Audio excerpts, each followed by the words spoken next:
कबीरदास मानवतावाद के पोषक सरल बेशक जन कवि थे। वाणी के तनाशाह कहे जाने वाले कबीर सहज व्यक्ति थे, लेकिन कबीर होना सहज नहीं है। कबीर की रचनाएं रूढ़ियों को तोड़ती मुक्ति आत्मा की कविता हैं। वे धार्मिक अंडावरों, पखंडों, परंपरागत रूढ़ियों, अंधविश्वासों, अनुपयोगी रीति रिवाजों व सामाजिक भेदभाव के कट्टर विरोधी थे। नूतन साहित्यकार परिषद के अध्यक्ष चंद्रभूषण सिंह चंद्र ने शुक्रवार को साहित्य भवन कांटी में आयोजित कबीर जयंती समारोह में यह बातें कही। चंद्र ने कहा कि कबीर की भाषा में सरलता व सादगी है। कबीर का साहित्य विश्व बंधुत्व की भावनाओं जागृत करने वाला है। वे जाति, धर्म, समाज समेत सभी स्तरों पर पोषण मुक्ति के लिए व्यवस्था से टकराते हैं। वे लड़ते हैं, दिखाते हैं। वे ऊंच नीच, जाति, धर्म, वर्ण भेद के आधार पर विभाजित मानवता की समानता को एक नैतिक व मजबूत आधार प्रदान करते हैं। आज कबीर दास जी का प्रकट दिवस है और प्रकट दिवस ज्येष्ठ पूर्णिमा को मनाया जाता है। कबीर दास जी पैदा नहीं हुए थे। जैसे वो नदी के किनारे काशी में एक कमल दल पर बाल रूप में लेटे हुए थे, सारे लोगों ने देखा।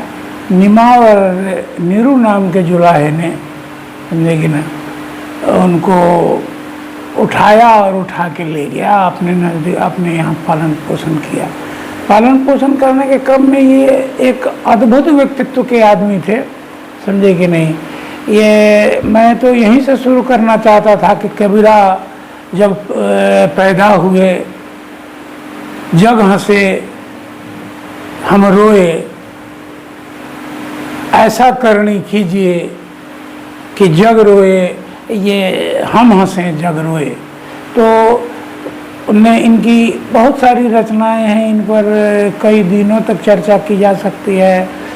चदरिया झीनी रे झीनी, वो उसमें पूरा जीवन का वृतांत कि कैसे हम पांच तत्व से मैंने क्षितिजल पावक गगन समीरा पंच रचितिया आदम शरीरा और 9-10 मास बुनन को लागे।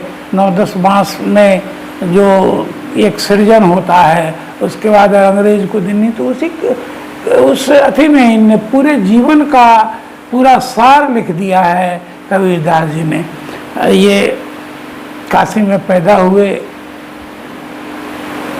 समाज के रूढ़िवादियों का, ये रूढ़िवादी विचारधारा का इनने खुल के अगेंस्ट किया। सोच इनकी इतनी स्पष्ट और इतनी कि हजारी प्रसाद द्विवेदी ने इनके बारे में कहा कि कबीरदास जी वाणी के डिक्टेटर थे। माने इनकी भाषा, इनकी वाणी शब्दों को हाँकती थी। कुछ लोगों का तो यहाँ तक कहना है कि कबीरदास जी कागद मिस छुओ नहीं, कलम गहो नहीं हाथ। तो ये कागद, इनने ऐसे ऐसे शब्दों का प्रयोग किया, पढ़े लिखे नहीं थे। इनकी सारी बातें, सारा कुछ इनके शिष्यों ने लिखा। अनामदास नाम के इनके शिष्य थे और भी कई शिष्य थे। तो पैदा ये काशी में हुए थे, जुलाहे के घर पले बढ़े थे, विशेष प्रतिभा के लोग थे। बच्चों की तरह ये खेलते नहीं थे, ये मनन करते, चिंतन करते और योग ये ऐसे बैठ के सोचते थे। ये अन्य बच्चों की तरह इनमें जब सैने हुए तो इनको सामाजिक रूढ़िवादिता, समाज के लोगों का व्यवहार, ये पत्थर पूजने वाले लोगों से इनको नफरत, मस्जिद में जाने वाले मूर्ति पूजा के ये घोर विरोधी थे, इनको नफरत था। इन मूर्ति इनने कहा पाहन पूजे हरि मिले तो मैं पूजू पहाड़, ताते तो चक्की भली जो पीस खाए संसार। मुसलमानों को कहा कि ये काकर पाथा चुन के मस्जिद लिया बनाए, तापर मुल्ला बाग दे बहरा हुआ खुदा है। तो इनने दोनों को फटकारा, दोनों को उनको उनकी अथी बताई और कहा कि ईश्वर एक हैं। ये मूर्ति पूजा, एक पिछली बार भी हम लोगों ने चर्चा की थी इस बात पर कि ये मूर्ति पूजा के घोर विरोधी थे। एक पुजारी जी आए इनसे शिकायत करने कि कबीरदास जी आपकी बकरी जो है वो मेरे मंदिर में चली गई है। तो ये कहे कि वो जानवर है बेचारी, चली गई होगी, मैं तो कभी नहीं जाता। तो मूर्ति पूजा के इतने बड़े अथी थे, इनने स्पष्ट अपने अथी को, विचार को स्पष्ट किया। इनको हाथी से कुचलवाने का षड्यंत्र किया गया। हाथी को जो भेजा राजा ने कुचलने के लिए, तो हाथी इनके पांव के नजदीक आके बैठ गया। इनको नदी में फेंक दिया गया, वहां भी इनका कुछ नहीं हुआ। तो इस तरह से इनका खूब विरोध हुआ। और मैं आपको बताऊं कि ये कुछ तस्वीरें जो देख रहे हैं, ये राकेश जी के साथ हम लोग हैं, तो समाधि पर हैं, ऊपर भी समाधि है। और इधर जो देख रहे हैं बीच में एक काला जैसा आदमी है, वह केयर टेकर है यति का, मैंने मस्जिद का बुझिए या आवती का। तो केयर टेकर है, उसने सारी जमीन बेच लिया, 35 बीघा जमीन बचा हुआ है। और इस अति को, समाधि को 350 बीघा जमीन बचा हुआ है, 350 बीघा। और वो फोटो नहीं खिंचवाना चाहता था। आप सब लोगों को चिन्ह रहे होइएगा, देख रहे होइएगा कि इसमें एक राकेश जी हैं, दूसरा एक ड्राइवर है सरोज जी, और एक वो है जो केयर टेकर है। तो इस तरह से उस जगह को भी इनने पवित्र कर दिया। और वहाँ जाने का एक खास मकसद इनका यह था कि लोग कहते हैं कि काशी में मरने के बाद स्वर्ग होगा।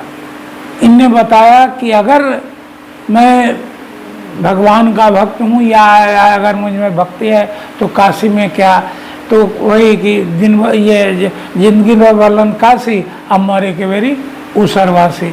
तो वहाँ गए, वहाँ रह गए। जब इनकी मृत्यु हो गई, 120 वर्ष की अवस्था में ये मरे। और जब इनकी मृत्यु हुई तो हिंदू मुसलमानों में झगड़ा हुआ कि ये हम इनको जलाएंगे, हम इनको दफनाएंगे।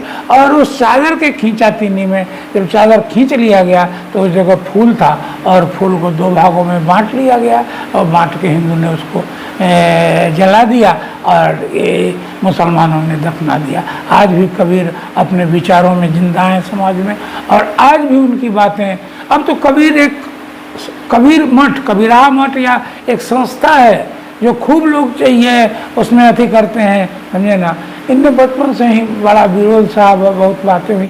कुछ कहानियाँ जो किंवदंती है वो अगर आपके पास समय हो तो मैं बताऊं कि वो इस बात के उनके पास वो 500 कहते हैं कि ये साधु पहुंच गया एक दिन, और अपने ही पत्नी से कहने गए थे, ये पूछने गए थे कि भाई खाना, कहा कि आज शाम का खाना तो अपने पास नहीं है, ये 500 साधियों को कौन खिलाएगा। लेकिन पत्नी ने कहा कि भाई एक बनिया है जो लगातार हमको कहता है कि एक दिन अगर तुम मेरे पास आ जाओ तो मैं तुम्हें गानों से लाद दूं। तो ये पत्नी ने, ये कबीर ने कहा कि जाइए और आप उससे सौदा करके आइए। कहा कि आज रात मैं तुम्हारे यहाँ आऊँगी तो तुम हमारे यहाँ 500 साधु आए। कुछ लोगों का कहना है कि वो सारे के सारे वो अपने अमला फायदा के साथ और सामान लेके भेज दिया, खाना बना, और 500 साधु खा के चले गए, समझे कि नहीं। उसी रात पत्नी को कंधे पर चढ़ा के ये बोरा से अथी करके वहाँ जब ले गए तो उस बनिए ने पूछा कि आप तुम आई कैसे हो। लुई नाम था उसका। कहा कि हमारे पति कंधे पर चढ़ा के लाए हैं। इतना ही सुनने के बाद वो पाँव पकड़ लिया, कहा कि तुम धन्य हो, तुम्हारे पति धन्य हैं, और वो लौटा। तो इस तरह से अनेक कहानियाँ हैं, अनेक बातें हैं। तो आज इतनी ही सी बात कह के अपनी बात को विराम देते हैं, समाप्त करते हैं। कबीरदास पर तो कई दिनों तक चर्चा की जा सकती है। सब्सक्राइब करें हमारा चैनल प्रकाश न्यूज लाइव और दबाए बेल आइकन हमारे खबर सबसे पहले देखने के लिए।